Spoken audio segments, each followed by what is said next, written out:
तो मूवी की शुरुआत होती है एक फ्लैशबैक सीन के साथ, जहां हम देखते हैं मैडलिन के बचपन को, जहां वो अपनी माँ के साथ घर पर है और कोई व्हाइट मास्क उसके घर की तरफ बढ़ रहा होता है। वहीं दूसरी तरफ मैडलिन अपनी माँ से अपने पापा के बारे में बात कर रही होती है और उसकी माँ उसको बताती है कि तुम्हें अपने पापा को याद नहीं करना चाहिए। पर तभी अचानक वो व्हाइट मास्क वहाँ आ जाता है और उसकी माँ से उसके पापा के बारे में पूछता है, पर वो उसे कुछ नहीं बताती है तो वो उसे मार देता है। मैडलिन अपनी जान बचाकर भाग जाती है और वो पानी में गिर जाती है। फिर व्हाइट मास्क, जिसका नाम सेफिन होता है, वहाँ आकर उसे बाहर निकालता है। फिर हम वापस प्रेजेंट में आ जाते हैं, जहाँ मैडलिन पानी से बाहर निकलती है और जेम्स बॉन्ड भी उसके साथ होता है और फिर वो दोनों वहाँ से इटली चले जाते हैं। वहाँ मैडलिन जेम्स बॉन्ड के पास्ट को लेकर बात करते हुए कहती है कि तुम्हें वेस्पर की कब्र पर जाना चाहिए, जो कि यहाँ से पास में ही है। ये बात सुनकर बॉन्ड उसकी कब्र पर जाता है तो वहाँ उसे कार्ड मिलता है और वहाँ अचानक ब्लास्ट हो जाता है। जेम्स बॉन्ड जैसे तैसे अपनी जान बचाकर भागता है और सीधा मैडलिन के पास जाकर उसके साथ इटली से भागने की तैयारी में लग जाता है। तभी रास्ते में मैडलिन का फोन बजता है, जिस पर कोई आदमी उसको बॉन्ड की लोकेशन बताने के लिए थैंक्स बोल रहा होता है। अब बॉन्ड को मैडलिन पर शक होता है तो वो उसे ट्रेन तक छोड़कर वहाँ से चला जाता है और फिर कहानी को 5 साल आगे ले जाया जाता है, जहाँ हमें बायो वेपन बनाने वाली कंपनी दिखाई जाती है, जिसे सेफिन के आदमियों ने अपने कब्जे में कर लिया होता है और सभी साइंटिस्ट को बंदी बनाकर वो वेल्डो नाम के साइंटिस्ट के जरिए एक वेपन एक्टिवेट करवाते हैं और वेल्डो को भी वहाँ से अपने साथ ले जाते हैं। तभी अगले सीन में दिखाया जाता है कि फिलिक्स और ऐश नाम के 2 एजेंट बॉन्ड से मिलने आते हैं। फिलिक्स बॉन्ड को वेल्डो के किडनैप और बायो वेपन के चोरी होने के बारे में बताता है। वो कहता है कि तुम्हें मेरी इसमें मदद करनी होगी। बॉन्ड उसे जवाब देते हुए कहता है कि मैं तुम्हें सोच कर बताऊंगा। फिर बॉन्ड वहाँ से चला जाता है, पर रास्ते में उसकी गाड़ी खराब हो जाती है। तभी एक लड़की उसे लिफ्ट देती है। वो लड़की बॉन्ड के साथ उसके घर जाती है।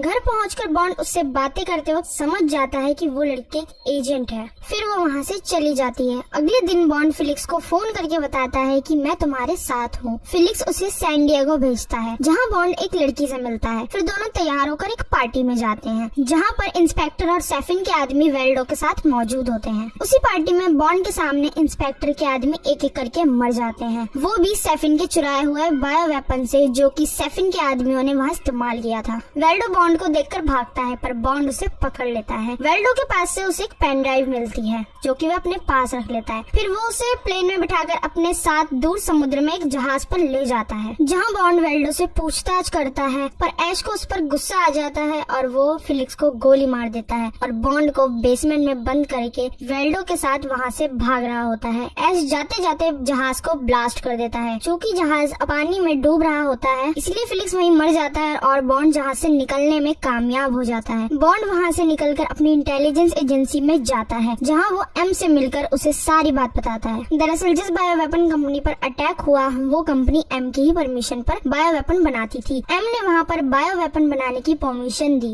इस बात पर बॉन्ड को गुस्सा आ जाता है और वो वहाँ से जा ही रहा होता है कि नॉमी अंदर आ जाती है और एम उसको ब्लोफील्ड के पास जाकर उस पर नजर रखने को कहता है। दूसरी तरफ बॉन्ड वहाँ से जा ही रहा होता है कि एम की असिस्टेंट उसको डिनर पर चलने के लिए पूछती है और वहाँ से वो दोनों सीधा क्यू के घर चले जाते हैं। क्यू के घर पहुंचकर बॉन्ड क्यू को पेन ड्राइव देता है, जो कि वेल्डो के पास से मिली थी। फिर बॉन्ड उससे सारा डेटा डिकोड करने को कहता है। क्यू ऐसा करने से मना करता है, क्योंकि उसके घर पर उस टाइम कोई आने वाला होता है, पर बॉन्ड के ज्यादा कहने पर वो मान जाता है। उस पेन ड्राइव के अंदर उन्हें बहुत सारे लोगों का डेटा मिलता है, जो कि लैब से चोरी हो गया था, और बहुत सारे लोगों का डीएनए होता है, जिसका इस्तेमाल करके वो जिसे चाहे जब चाहे मार सकते हैं। बॉन्ड को अभी भी ब्लोफेड पर शक होता है और वो उससे मिलने के लिए बेल मार्च जाने को कहता है। तभी एम की असिस्टेंट बताती है कि वो किसी से बात नहीं करता सिवाय मैडलिन के। अब सीन यहाँ से स्विच हो जाता है। हम देखते हैं कि मैडलिन को, जो कि एक पेशेंट को अटेंड कर रही होती है, और वो पेशेंट मैडलिन से बात करते हुए उसे एक बॉक्स देता है, जिसे मैडलिन जैसे ही खोलकर देखती है वो डर जाती है, क्योंकि उस बॉक्स के अंदर वही मास्क जिससे कि उसे बहुत डर लगता था। मैडलिन समझ जाती है कि वो पेशेंट कोई और नहीं बल्कि सेफिन ही है। अब वो पेशेंट यानी कि सेफिन मैडलिन को एक छोटा सा परफ्यूम देता है और कहता है कि जब तुम ब्लोफेल्ड से मिलने जाओगी तो इसे लगा कर जाओगी, और अगर तुमने ऐसा नहीं किया तो मैं बॉन्ड को मार दूंगा। अब अगले सीन में हमें दिखाया जाता है कि क्यू एम के पास जाता है, जहाँ बॉन्ड पहले से मौजूद होता है। तभी क्यू वहाँ सबको बताता है कि जो बायो वेपन एक्टिवेट किया गया है वो एक तरह के नैनोबॉट्स हैं, जो कि सिर्फ स्किन पर लग जाने से ही पूरी बॉडी में फैल जाते हैं। क्यू बताता है कि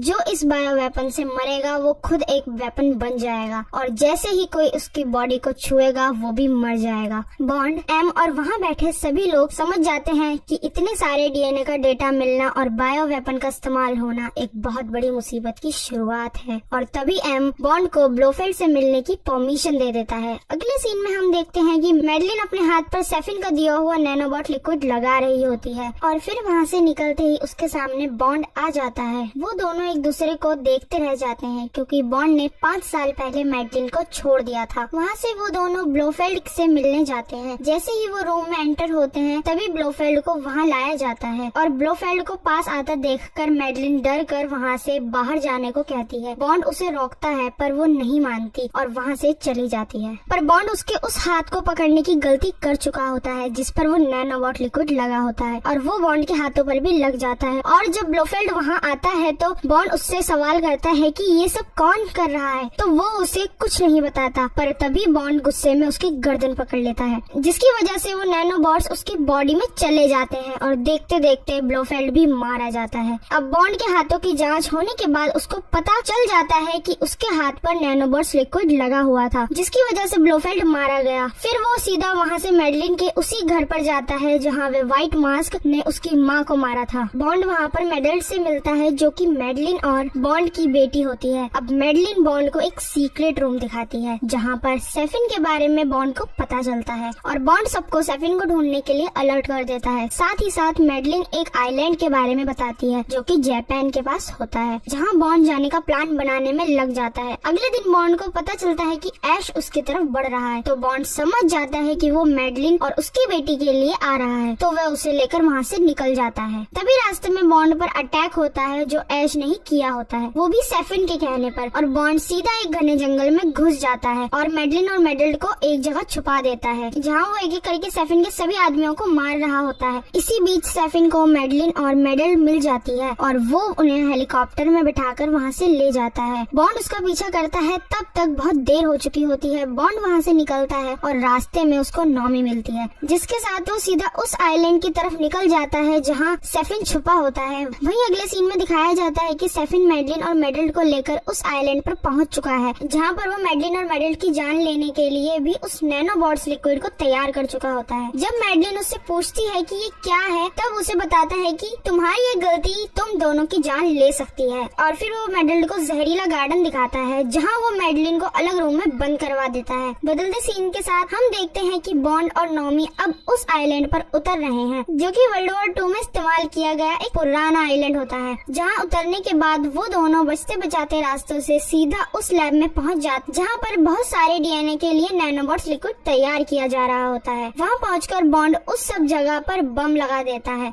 जहाँ उसको ये भी पता चल जाता है कि ये लोग बहुत बड़े स्केल पर लोगों को मारने वाले हैं। बॉन्ड वेल्डो से सेफिन की लोकेशन पूछता है तो वो उसे कहता है कि वो ऊपर है, तो बॉन्ड ऊपर की तरफ निकल जाता है। दूसरी तरफ मैडलिन सेफिन के आदमी को चकमा देकर वहाँ से भाग जाती है और वहीं बॉन्ड भी सेफिन के पास पहुँच जाता है जहाँ वो अपनी बेटी को देखकर उसे अपनी गन्स मजबूरी में फेंकनी पड़ती है। तभी सेफिन उससे बात करता है पर बॉन्ड अचानक से वहाँ खड़े सभी लोगों को मार देता है और सेफिन वहाँ से भाग जाता है। सेफिन आइलैंड छोड़ने का इरादा कर लेता है पर तभी मेडल्ड उसका हाथ काट लेती है और उसके साथ जाने से मना करती है और सेफिन उसे वहाँ से जाने देता है और मेडल्ड सीधा अपनी माँ यानी कि मैडलिन के पास पहुँच जाती है। दूसरी तरफ नॉमी पर सेफिन के लोग अटैक कर देते हैं ताकि वो वेल्डो को वहाँ से ले जा सके, पर नॉमी ऐसा होने नहीं देती और वो वेल्डो को उस जहरीले पानी में फेंक देती है जहाँ वो जलकर मर जाता है और नॉमी अपनी जान बचाकर वहाँ से भाग जाती है। दूसरी तरफ एम के ऊपर जापानीज और रशियन नेवी से इंटरनेशनल प्रेशर आना शुरू हो जाता है और वहाँ बॉन्ड उस आइलैंड से मैडलिन, नॉमी और मेडल को दूर भेज देता है ताकि वो सेफ रहें। उनके जाने के बाद बॉन्ड वापस अंदर आ जाता है और काफी लोगों से लड़ने और मारने के बाद फाइनली बॉन्ड उस आइलैंड या कंट्रोल रूम में पहुँच जाता है क्योंकि वो आइलैंड वर्ल्ड वॉर 2 के वक्त का होता है, इसीलिए उसको तबाह करना आसान नहीं होता। पर बॉन्ड वहाँ पैनल ढूंढकर उसे ऑन कर देता है जिसकी वजह से उस आइलैंड के सारे दरवाजे खुल जाते हैं। फिर बॉन्ड की उसे मिसाइल्स लॉन्च करवाने को कहता है ताकि जो दरवाजे खुल गए हैं उनके रास्ते वो मिसाइल अंदर आकर उस आइलैंड और वहाँ बन रहे हर जहरीले बायो वेपन को तबाह कर दे। एम ये बात सुनकर मिसाइल लॉन्च करवा देता है। उधर बॉन्ड अब आइलैंड छोड़ने के लिए निकल पड़ता है पर सेफिन उसको गोली मार देता है। अब उन दोनों के बीच लड़ाई होती है पर सेफिन मरने से पहले वो नैनोबॉट्स बॉन्ड के लगा देता है जो कि उसने मैडलिन और मेडल्ड को मारने के लिए बनाया होता है और फिर सेफिन उसको बताता है कि अब जैसे ही तुम अपनी बेटी बेटी से या मैडलिन से मिलोगे तो वो दोनों तुम्हारे सामने मर जाएंगे। उसके बाद बॉन्ड उसे जान से मार देता है। अब बॉन्ड काफी घायल हो चुका होता है और फिर उसकी बॉडी में वो जहर लगा होता है, इसलिए वो मैडलिन से एक आखिरी बार बात करके उसे सब बताता है कि मैं अब तुमसे कभी नहीं मिलूंगा। मैडलिन रोने लगती है और वो उसे वहाँ से निकलने को कहती है, पर वो नहीं जाता और तभी वो मिसाइल्स आकर उस जगह को ब्लास्ट कर देती है, जिसके बाद सभी लोग उदास हो जाते हैं, जिसका मतलब यही होता है कि जेम्स बॉन्ड अब मर चुका है। और फिर सीन आगे चेंज हो जाता है, जहाँ मैडलिन और मेडल कार से दोबारा इटली जा रही होती हैं और वो मेडल को एक आदमी यानी कि जेम्स बॉन्ड की कहानी सुना रही होती है। और इसी के साथ फिल्म यहाँ पर खत्म हो जाती है। तो यही थी आज की वीडियो। मिलते हैं आपसे और किसी इंटरेस्टिंग मूवी की एक्सप्लेनेशन में। तब तक के लिए थैंक्स फॉर वॉचिंग।